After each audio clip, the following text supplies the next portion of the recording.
Programme हुआ यहाँ पर जी। और वाइस चांसलर साहिबा भी यहाँ मौजूद थी, तो ये सब यहाँ आज किस उसके लिए किया गया था, उस पर थोड़ी सी रोशनी आप डालिए। सबसे पहले तो मैं आप सबका शुक्रिया अदा करता हूँ कि आपने अपना कीमती वक्त दिया और हमारे इस कॉलेज के एक इम्पॉर्टेंट इवेंट में शामिल हुए। और मैं वाइस चांसलर मैडम का भी शुक्रगुजार हूँ कि उन्होंने अपने बिज़ी शेड्यूल में से वक्त निकाला। ये काम हम लोग काफ़ी साल से कर रहे थे। हमारे यहाँ ऑलरेडी 6 HDUs हैं, high dependency unit. High dependency unit का मतलब होता है कि जो सीरियस मरीज़ हैं, जो कि जनरल वार्ड में नहीं रह सकते, उनको हम ऐसी जगह पे रखते हैं जहाँ पे सारी मॉनिटरिंग फैसिलिटीज़ होती हैं, 24 आवर्स नर्सिंग फैसिलिटी होती है, 24 आवर्स डॉक्टर्स उनकी देखभाल करने वाले होते हैं। तो ये हमारे पास ऑलरेडी 6 HDUs पहले से हैं। जी जी। तो हमारे पास फीमेल वार्ड कोई अलग से नहीं था जिसमें फीमेल पेशेंट्स को हम HDU में रख सकें। तो हम लोग के जो मेल वार्ड्स थे उसी में उन्होंने उनके लिए अलग बेड रख दिए गए थे जिसमें फीमेल पेशेंट भी रहती थी। तो वो शेयर करते थे, मेल पेशेंट भी और फीमेल पेशेंट भी। लेकिन हम लोग के जहन में था कि अगर हमारे पास फंड्स आ जाएंगे कहीं से भी तो हम एक HDU ऐसा इस्टेब्लिश करेंगे जिसमें फीमेल पेशेंट्स के लिए एक्सक्लूसिवली वो फैसिलिटी मौजूद है। तो हमारे प्रोफेसर अमजद अली रिजवी, डॉक्टर वासिफ और जो हमारी पूरी टीम है, सब लोगों ने मिलके कोशिश की और हमने आउटसोर्स से पैसे आए। मतलब यूनिवर्सिटी से वो पैसे नहीं मिले क्योंकि उसमें बहुत ज़्यादा इन्वेस्टमेंट था, करोड़ों में। तो उतना इन्वेस्टमेंट यूनिवर्सिटी हमें नहीं दे पा रही थी, तो हमें दूसरे सोर्सेज से, आजकल बहुत सारी सोर्सेज हैं जहां हम लोग कोशिश करते रहते हैं और कहीं कहीं से मिल भी जाता है। तो ये एक उनका बड़ा शुक्रिया है उनका, जिन्होंने हमें पैसे दिए। और यूनिवर्सिटी ने हमें लॉजिस्टिक्स प्रोवाइड की कि जहाँ जहाँ उनके परमिशन की ज़रूरत होती थी वो हम उनको चिट्ठी लिखते थे, पर्सनली मिलते थे। तो वो उनकी तरफ से हमें कभी रुकावट नहीं हुई। तो दोनों मतलब आप ये कहना चाहते हैं कि आपकी पूरी टीम, जी, वासिफ साहब हुए, इन सब लोगों ने मिलकर पूरी कोशिश की और प्राइवेट तौर से ये फंड इकट्ठा। जी जी, बिल्कुल बिल्कुल, ये बहुत बड़ी बात है। जी जी, क्योंकि आप देखिए डॉक्टर को तो अपनी सैलरी से मतलब है और उसको ये हमारे यहाँ ऐसा नहीं है। लेकिन नहीं, हमारे मैं यहाँ जनरल बता रहा हूँ क्योंकि अगर देखिए सैलरी की जो बात आप कर रहे हैं ना, जी जी, हमारे हर डॉक्टर की सैलरी जो है मान लीजिए 1 से लेकर 2.5 लाख के बीच में है। प्राइवेट में वही डॉक्टर आज चला जाए तो उसके 5 लाख से 10 लाख होगी।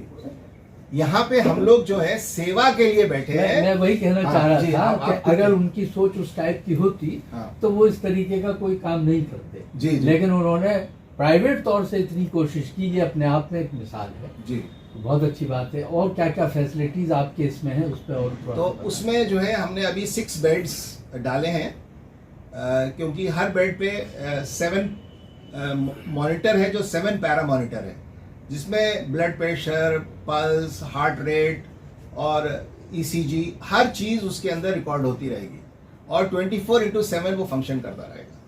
तो अगर कोई भी क्रिटिकल पेशेंट आता है तो हमें ज़्यादा उस पर मैन पावर की ज़रूरत नहीं है, मशीन ही सब कुछ कर रही है। करेगी, सही बात। सर ये 2014 में जी कंडीशन मैंने वही देखी थी जी, आज 2025 में भी मैंने वही देखी है जी। तो उसमें सरकार की नाकामी कहेंगे या कोई स्टाफ की यहाँ कोई मजबूरी ऐसी है जो कि डॉक्टर नहीं है ज़्यादा यहाँ? देखिए नाकामी तो मैं किसी की भी नहीं कहूँगा, सबकी अपने अपनी इश्यूज हैं, है ना।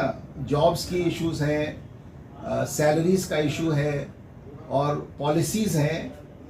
तो उसमें ये कहना कि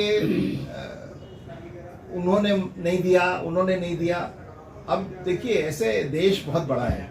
हमारे पॉइंट जो 5 नंबर पर मैं जाता हूँ कभी तो वहाँ पर काफ़ी भीड़ लगी रहती है। जी जी, और हमारा स्टाफ भी इतना नहीं है कि वो, लेकिन जितने पर्चे आते हैं वहाँ पर उस हिसाब से वो डॉक्टर भी नहीं है।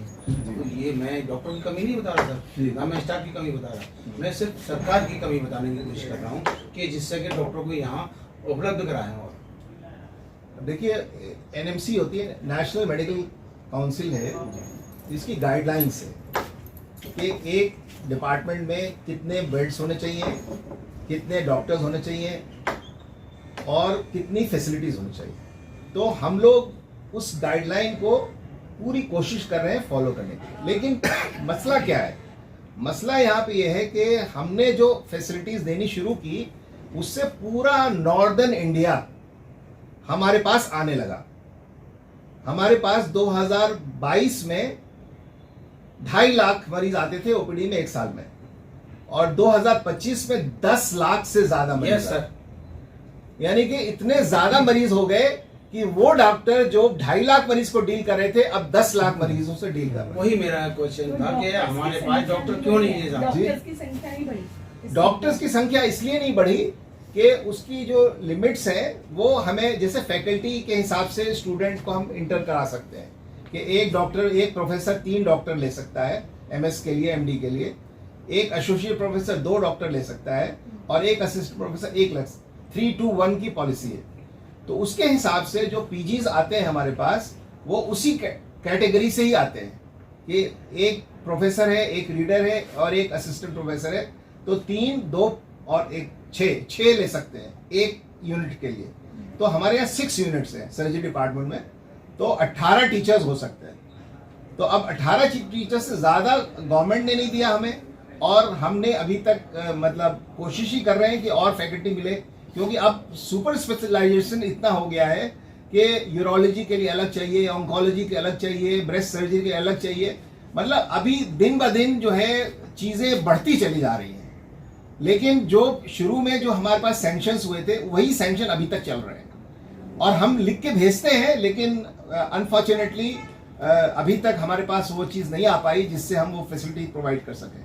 लेकिन आप सोचें 2.5 लाख मरीज से 10 लाख मरीज हो गए 4 साल के अंदर, और फैसिलिटीज जो पहले से गवर्नमेंट दे रही है उसी फैसिलिटी में हम काम कर रहे हैं। तो इसलिए प्रेशर तो यही यही एक हमारा बड़ी क्वेश्चन समस्या था। है कि मरीजों की हमारे- संख्या बढ़ी है। हाँ, संख्या तो बढ़ रही है, लेकिन मरीजों की संख्या बढ़ी है, उसके साथ डॉक्टरों की साथ संख्या क्यों नहीं बढ़ रही सर? सर देखिए एक सवाल छोटा सा मेरा भी है। जी ये जो आयुष्मान कार्ड चल रहे हैं, जी जी आयुष्मान कार्ड कई जगह हॉस्पिटलों में अवेलेबल होता है, और बहुत से लोग यहाँ पर आते हैं अपना आयुष्मान कार्ड लेके भी आते हैं उनको, लेकिन उनको यहाँ से भेज दिया जाता है कि यहाँ नहीं चलेगा। ये आपको शायद इंफॉर्मेशन पूरी नहीं है। आयुष्मान कार्ड का जो यूज़ है हमारे यहाँ इतना ज़्यादा है कि अभी वहाँ से आयुष्मान कार्ड के जो डायरेक्टर के यहाँ से चिट्ठी आई है कि आपके पास जो पैसा जमा हो चुका है उसका 99% जब आप खर्च कर देंगे, सिर्फ 1% बचेगा, तब हम आपको वापस पैसा देंगे। तो ये आयुष्मान कार्ड का जो अथॉरिटी है उसने लिखा है हमें, परसों ही चिट्ठी आई कि अब आप जो है, जो आपके पास पैसे जमा हो रहे हैं आयुष्मान कार्ड के, वो आप खर्च कर दीजिए, तब हम आपको नेक्स्ट लॉट भेजेंगे। तो आयुष्मान कार्ड तो ये समझिए इतना इस्तेमाल हो रहा है, लेकिन ज्यादातर चीजें हैं कि सब मरीजों के पास नहीं है। वो कुछ आधा अधूरा चीज लेके आते हैं, कोई एक्सपायर हो गया है, हाँ, उस जो पर प्रॉब्लम हो। हाँ उसके